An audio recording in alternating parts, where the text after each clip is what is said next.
وہ سفید اور گلابی پھولوں سے سجا جھولا اس پری کو بہت پسند آیا تھا۔ میرا نے اپنے ننھے ننھے ہاتھوں سے جھولے پر لگے پھولوں کو ہاتھ لگایا تو وہ ان کی نرمی محسوس کرتے کھلکھلا اٹھی۔ پھر آس پاس دیکھ کر بغیر کسی کی نظر میں آئے وہ چھوٹی سی پری جھولے پر بیٹھ گئی۔ کسی کی سرمئی آنکھوں نے یہ منظر کافی دلچسپی سے دیکھا تھا۔ میرا بیٹا، آپ یہاں کیا کر رہے ہو؟ شائستہ بیگم نے اسے جیسے ہی جھولے پر بیٹھا دیکھا تو فوراً اس کے پاس آتے ہوئے بولی، ماما میں جھولا جھول رہی تھی۔ میرا نے ماں کے آتے ہی معصومیت سے اپنی بادامی آنکھوں کو پورا کھولتے ہوئے بتایا تو انہوں نے آگے بڑھ کر اسے جھولے سے اٹھا کر اپنی گود میں دیا۔ بیٹا یہ آپ کے لیے نہیں ہے، آپ گھر جا کر اپنا جھولا جھولنا، ٹھیک ہے؟ شائستہ بیگم نے باری باری اس کے دونوں گال چومتے ہوئے سمجھانے والے انداز میں کہا تو میرا منہ بسور گئی۔ اشارہ تھا کہ وہ ناراض ہو چکی ہے۔ اچھا بس تھوڑی دیر اور یہاں بیٹھو، پھر آ جانا، میں وہاں آپ کے بابا کے ساتھ کھڑی ہوں۔ انہوں نے اپنی پیاری سی گڑیا کو اداس ہوتے دیکھا تو اس کے ماتھے پر اپنے لب رکھ کر اسے دوبارہ جھولے پر بٹھایا اور ہاتھ کے اشارے سے اسے بتایا کہ وہ کہاں کھڑی ہوں گی۔ لو یو ماما، میرا نے ان کے گلے میں باہیں ڈال کر ان کی دائیں گال کو چومتے ہوئے خوشی سے کھلکھلاتے کہا تو کسی کی نظریں اس کی ہنسی پر ساکت ہوئیں۔ وہ یک ٹک اسے دیکھے گیا۔ راہی بیٹا، آپ یہاں، میں کب سے آپ کو ڈھونڈ رہی ہوں۔ آمنہ بیگم کی آواز پر وہ مڑا۔ سفید رنگ کے شلوار قمیض پر بھورے رنگ کی شال دونوں کندھوں پر ڈالے سرمئی آنکھوں میں کسی بھی قسم کے تاثر کے بغیر کھڑا وہ راہی تھا، راہی مرزا بلوچ، 10 سال کا۔ 10 سال کا راہی، لیکن اس کی شخصیت میں اس وقت بھی ایک رعب تھا۔ میں یہی تھا چھوٹی امی، آپ کو کوئی کام تھا؟ راہی نے آمنہ بیگم کو خاموش کھڑا پایا تو بولا، اپنی باتوں اپنی عادتوں سے وہ کہیں سے بھی تو 10 سال کا بچہ نہیں لگتا تھا۔ ارے آج کے دن تم سے کیسا کام؟ وہ تو بس تمہارے چاچو نے کہا کہ تم اسٹیج پر لے آؤں تو اس لیے ڈھونڈ رہی تھی۔ آمنہ بیگم نے ممتا بھرے لہجے میں کہتے ہوئے اس کی پیشانی چومی۔ وہ آج بہت خوش تھی، آخر ہوتی بھی کیوں نہ، آج ان کی اکلوتی بیٹی کی منگنی تھی، وہ بھی ان کے جیٹھ کے اکلوتے بیٹے کے ساتھ۔ بے شک انیس بلوچ جانتے تھے کہ ابھی پریشا اور راہی بہت چھوٹے ہیں منگنی کے لیے، لیکن پھر بھی وہ یہ تقریب رکھنا چاہتے تھے۔ وہ چاہتے تھے کہ تمام گاؤں والوں اور خاندان والوں کو علم ہو جائے کہ پریشا ان کے بھتیجے کی منگ ہے۔ یہی وجہ تھی کہ انہوں نے منگنی کی تقریب اتنے بڑے پیمانے پر منعقد کروائی تھی۔ آپ چلیں چھوٹی امی، میں آتا ہوں، راہی نے سنجیدگی سے کہا تو آمنہ بیگم اس کی بلائیں لیتی واپس چلی گئی۔ ان کے جاتے ہی راہی نے رخ موڑ کر جھولے کی جانب دیکھا جہاں کچھ دیر پہلے سرخ رنگ کے فراک میں ملبوس ایک پری بیٹھی تھی، لیکن اب وہ جھولا خالی پڑا تھا۔ اس نے نگاہیں ادھر ادھر دوڑائیں، لیکن وہ اسے کہیں نظر نہ آئی تو سر جھٹکتا اسٹیج کی جانب بڑھ گیا۔ جھولے پر بیٹھے اس کے ہاتھ میں کوئی نکیلی چیز لگی تو اس نے فوراً ہاتھ اٹھا کر دیکھا تو وہاں پر ایک چھوٹا سا کلپ پڑا تھا، سرخ رنگ کا۔ راہی نے نامحسوس انداز میں وہ کلپ اٹھایا اور اپنی جیب میں ڈال دیا۔ وہ جانتا تھا کہ وہ کس کا ہے، لیکن وہ اسے واپس کرنے کا ارادہ ہرگز نہیں رکھتا تھا۔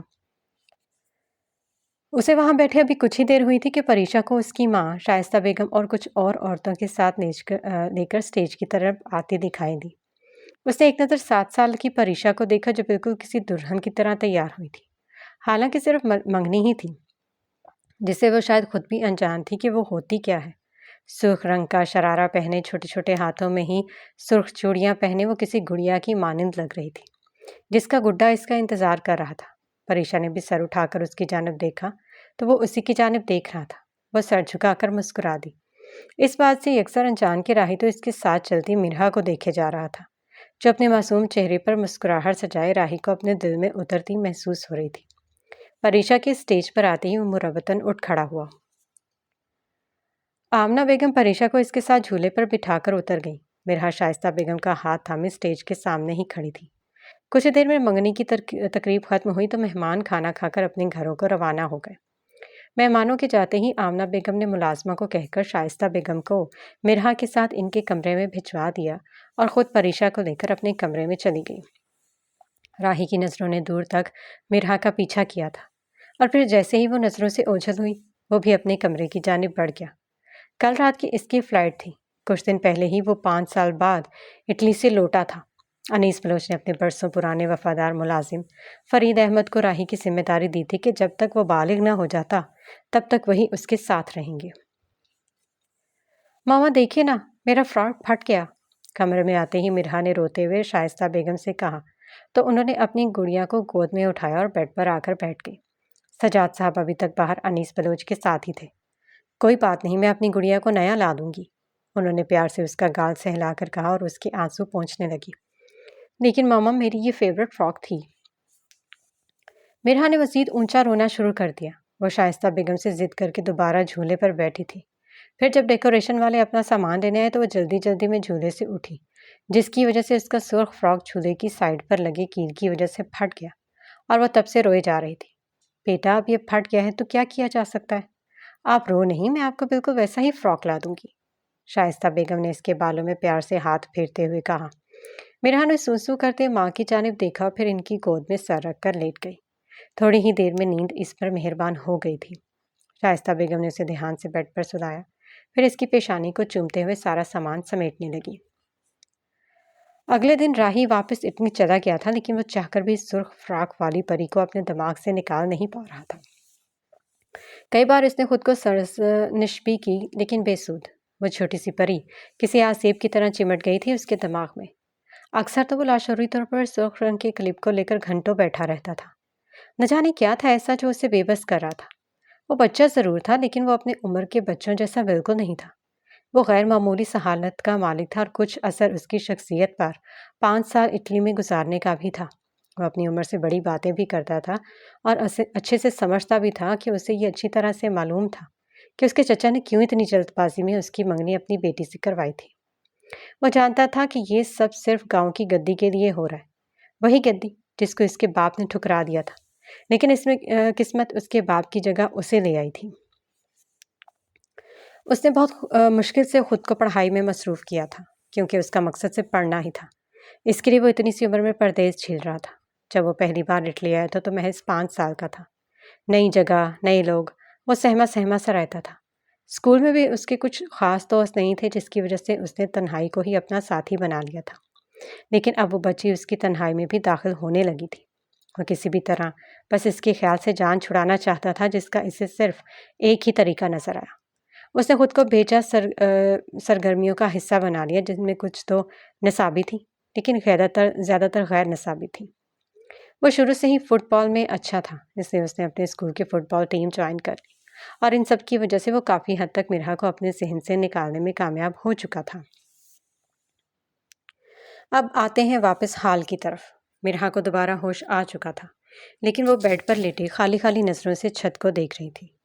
شاید وہ اس شوق کو پروسیس کرنے کی کوشش کر رہی تھی جو انیکا کی باتوں نے اسے دیا تھا۔ وہ کمر میں اٹھتی درد کی ٹیسوں کو نظر انداز کرتی اٹھ بیٹھی۔ اسے یہاں سے جانا تھا، ہر حال میں۔ شوق اب غصے میں بدلنے لگا تھا۔ اس کو کومل کی موت کا بدلہ چاہیے تھا۔ اسے راحت کا انتقام لینا تھا۔ بس یہی ایک سوچ اس کے دماغ میں آئی اور پاؤں بیڈ سے نیچے اتارنے لگی۔ تم کیوں چاہتی ہو وہ مجھے مار دے؟ مرحا نے ابھی اپنے پاؤں زمین پر رکھے ہی تھے کہ انیکا ایک جھٹکے سے دروازہ کھول کر اندر داخل ہوتے تقریباً چیخی تھی۔ اس کے چیخنے کی وجہ سے مرحا کے چہرے پر ناگواری در آئی، لیکن وہ اس کی موجودگی اور بات کو سرے سے نظر انداز کرتے ہوئے اٹھ کھڑی ہوئی۔ ایک نظر سامنے کھڑی سیاہ آنکھوں والی لڑکی کو دیکھا اور اگلے ہی لمحے وہ لڑکھڑائی۔ انیکا نے بجلی کی سی تیزی سرعت سے اس کو سنبھالنا چاہا، لیکن وہ اس سے پہلے خود کو سنبھال چکی تھی۔ مجھے اس سے ملنا ہے جو مجھے یہاں لایا ہے، مرحا 2 قدم اس کے قریب آتے ہوئے مستحکم لہجے میں بولی۔ وہ تم سے نہیں ملنا چاہتا۔ انیکا نے اس کی بادامی آنکھوں سے نظریں چراتے ہوئے کہا، آخر یہی آنکھیں تو وجہ تھی جن کی وجہ سے شہنشاہ کا پالتو درندہ اپنا کام بھول بیٹھا تھا۔ شکاری شکار کرنا بھول بیٹھا تھا، اور جب شکاری شکار کرنا بھول جائے تو وہ خود شکار کر لیا جاتا ہے اپنے سے کمزور شکاریوں کے ہاتھوں، اور یہ بات انیکا بہت اچھے سے جانتی تھی۔ وہ شخص جیسا بھی تھا، اس کی محبت تھا، اس کا عشق، وہ بھلا اسے کیسے بننے دے سکتی تھی؟ جب سامنے نہیں آنا تھا تو یہاں لایا کیوں مجھے اس سے جواب چاہیے، مرحا نے سخت لہجے میں کہہ کر مقابل کو دیکھتے ہوئے نفرت سے سر جھٹکا۔ وہ کہیں سے بھی وہ مرحا نہیں لگ رہی تھی جو پہلی بار بلیک شیڈو کو ملی تھی۔ گھنٹہ گھر پر ڈری سہمی ہوئی، یہ تو کوئی اور ہی مرحا تھی۔ تو کیا اپنے عزیز لوگوں کو اپنی آنکھوں کے سامنے موت کے گھاٹ اترتا دیکھ کر انسان بدل جاتا ہے؟ کیا واقعی کچھ صدمے، کچھ حادثے انسان کو بدل کر رکھ دیتے ہیں؟ وہ اپنی مرضی کا مالک ہے، جب چاہے جو کرے، کوئی اس سے سوال نہیں کر سکتا، کوئی بھی نہیں۔ انیکا نے بھی اس کی جانب قدم بڑھاتے ہوئے اسی کی طرح سخت اور کچھ جتانے والے لہجے میں کہا، اب تک کوئی ایسا نہیں تھا جو اس سے سوال کرے، لیکن اب میں ہوں اور وہ میرے ہر سوال کا جواب دے گا. اسے دینا ہوگا. مرہا نے اس کی آنکھوں میں دیکھتے ہوئے ایک ایک لفظ چبا کر اپنی جانب اشارہ کرتے ہوئے کہا، اور ایک پل کے لیے انیکا کو سچ میں لگا کہ بلیک شیڈو سچ میں اسے جواب دہ ہوگا. اپنی ہی سوچ پر اس نے تلخی سے سر جھٹکا. ایسا ممکن نہیں تھا. دیکھتے ہیں. تم بھی یہی ہو اور میں بھی. انیکا نے اسے کندھوں سے تھام کر بیڈ پر بٹھایا اور اسے دوائیاں دینے کے لیے سائڈ ٹیبل کی جانب مڑی. مرہا خاموشی سے اسے دیکھے جا رہی تھی. انیکا نے اس کی ہتھیلی پر دوائیاں رکھی اور پانی کا گلاس اس کی جانب بڑھایا تو مرہا نے چپ چاپ دوائیاں لے لی.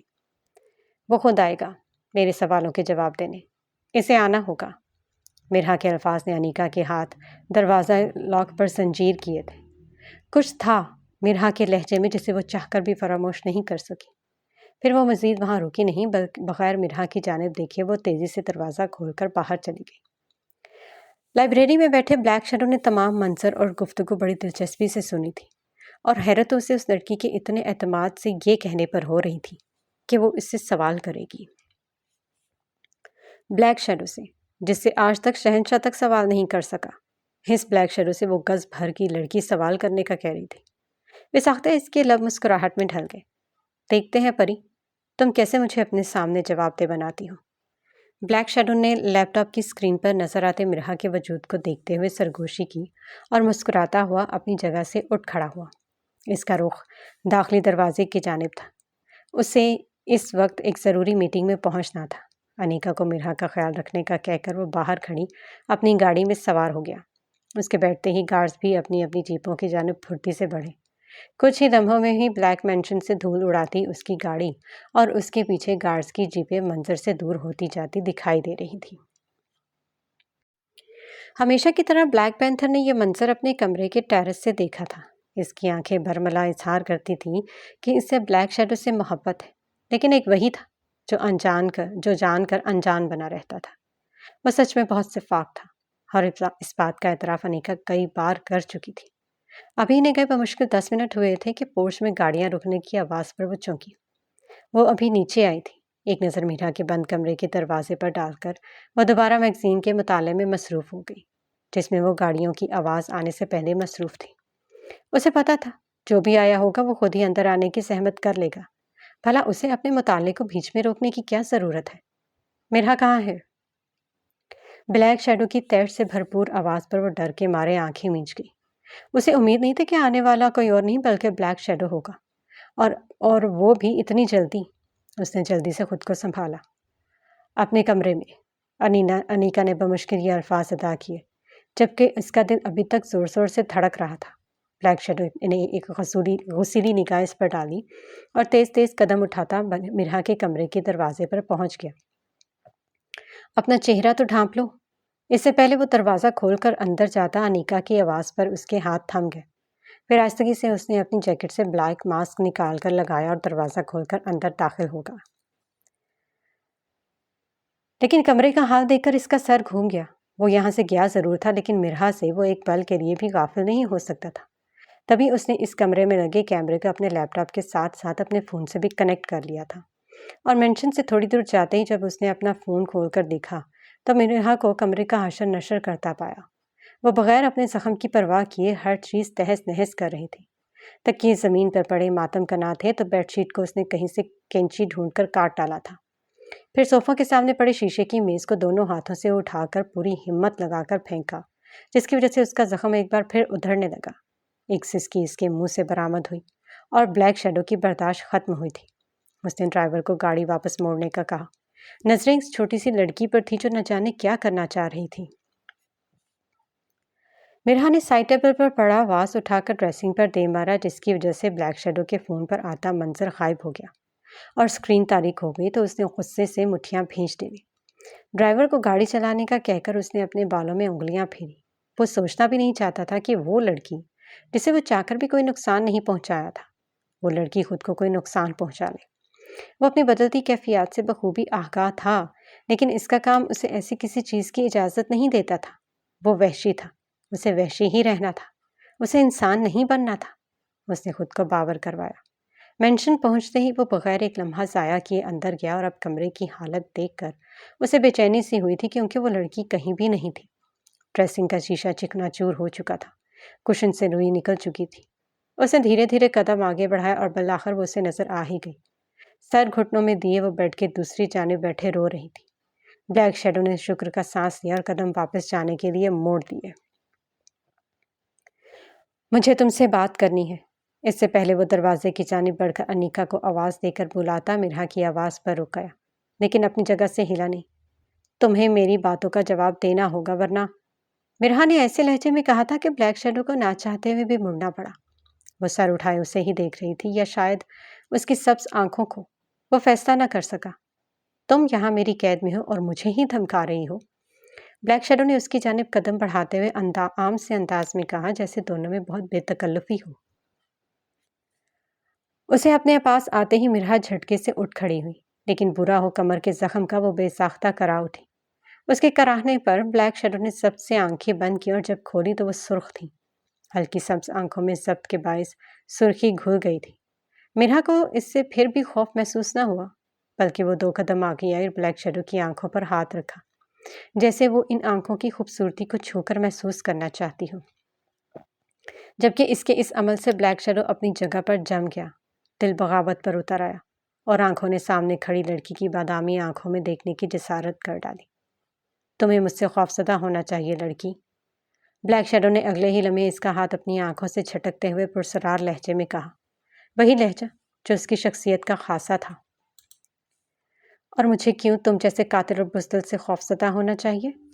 مرہا نے ہاتھ سینے پر باندھے اور اس کی آنکھوں میں آنکھیں ڈال کر کہا۔ آنسو وہ پہلے ہی صاف کر چکی تھی اور اب اس نے تہیہ کر لیا تھا کہ اس نے رونا نہیں ہے، بلکہ خود کو رلانے والوں کو رونے پر مجبور کرنا ہے، کیونکہ میں تمہاری موت ہوں۔ بلیک شیڈو نے قدم اس کی جانب بڑھاتے ہوئے مسکرا کر کہا، جس پر اس کی آنکھوں نے بھی بھرپور ساتھ دیا تھا۔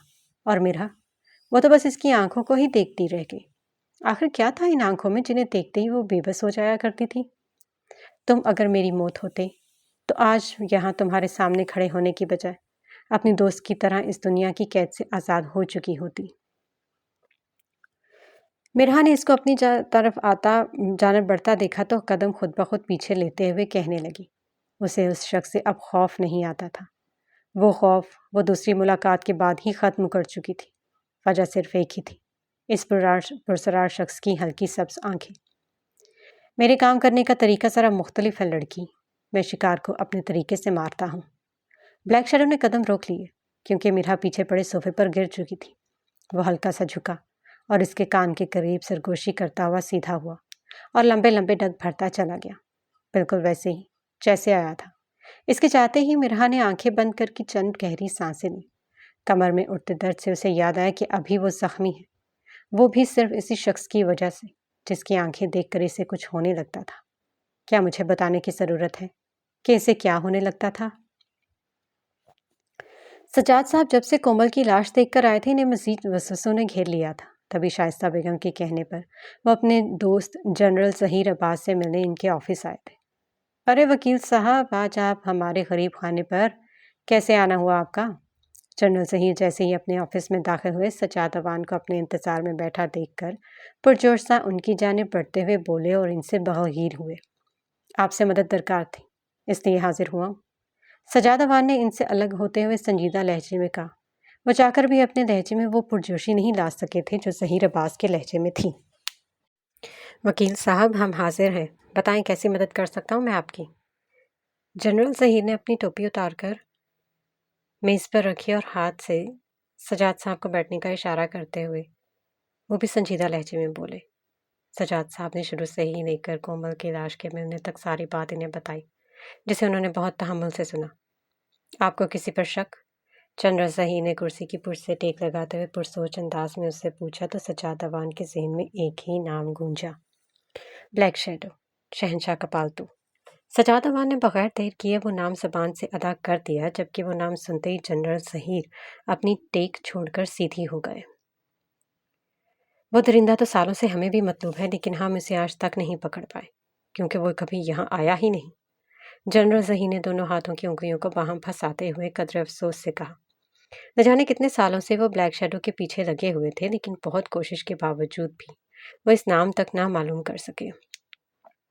چہرے پر وہ ویسے ہمیشہ نقاب رکھتا تھا۔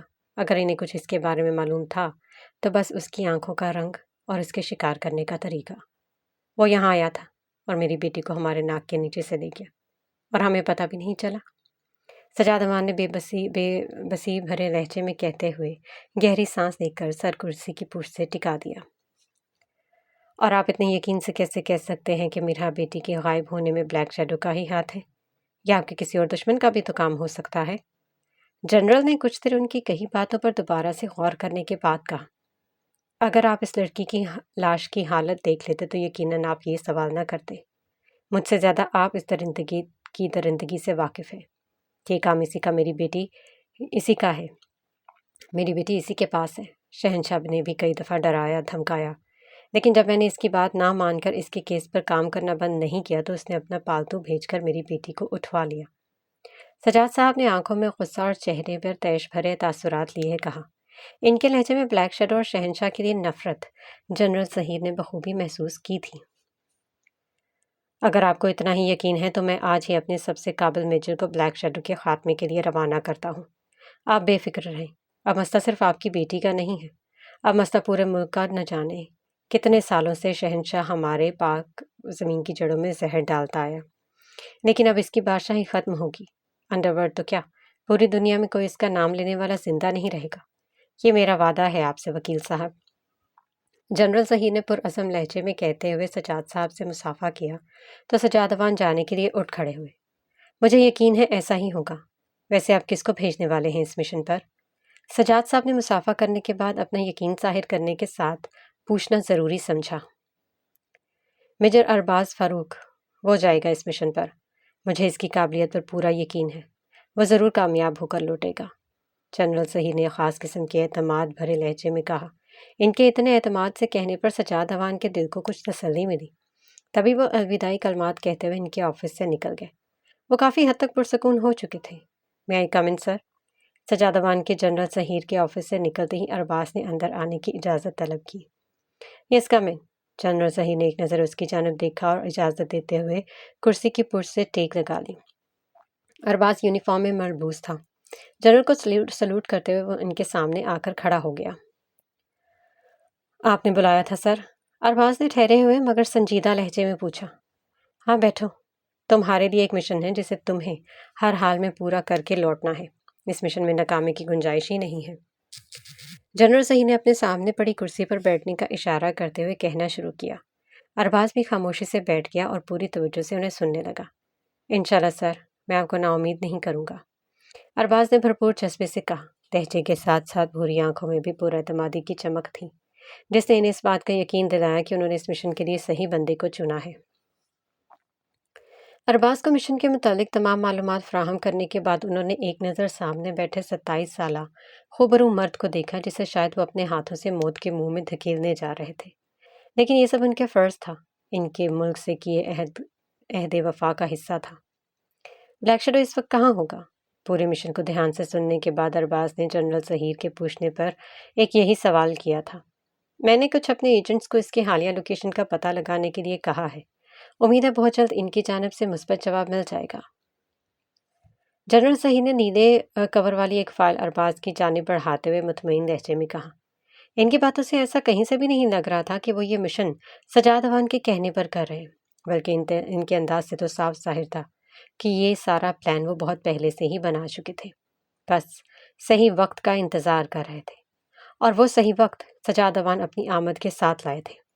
تھوڑی ہی دیر میں جنرل ظہیر کے ایجنٹس نے انہیں بلیک شیڈو کی لوکیشن بتا دی تھی، جسے انہوں نے فوراً ہی ارباز کو بتایا اور اسے مزید کچھ ہدایات دیتے ہوئے اس مشن پر رخصت کر دیا، جس سے واپسی شاید ہی ممکن تھی۔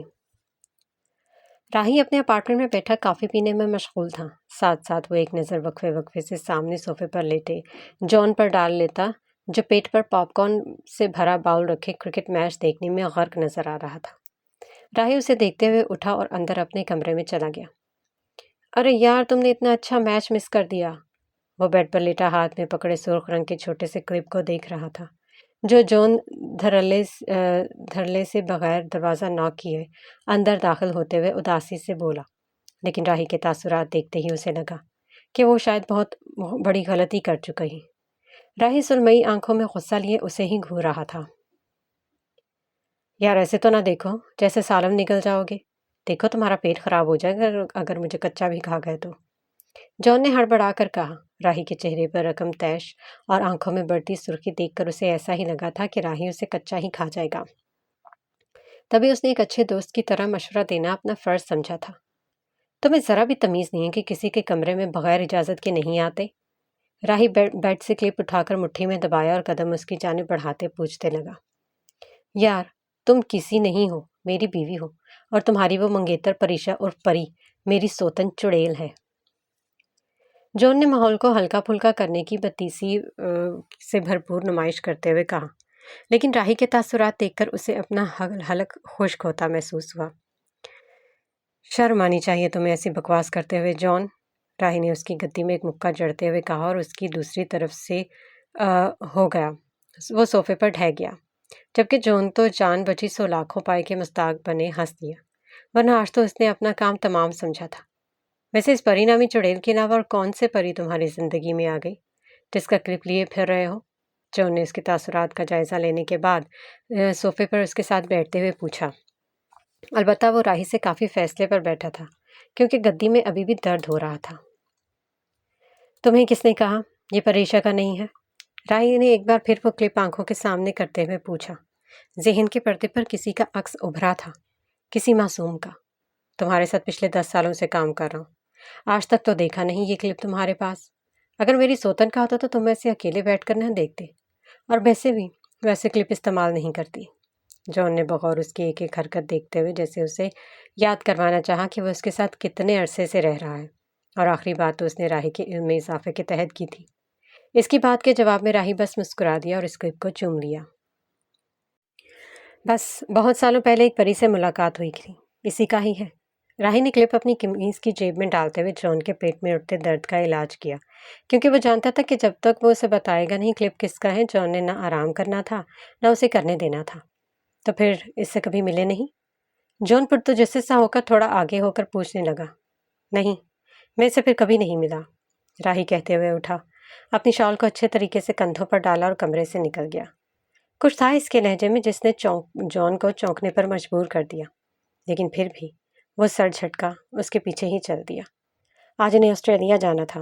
اٹلی والی آفس کا کام وہ تقریباً نپٹا ہی چکے تھے، لیکن آسٹریلیا میں بہت سے کام ایسے تھے جو راہی کے جانے سے ہی پورے ہونے تھے۔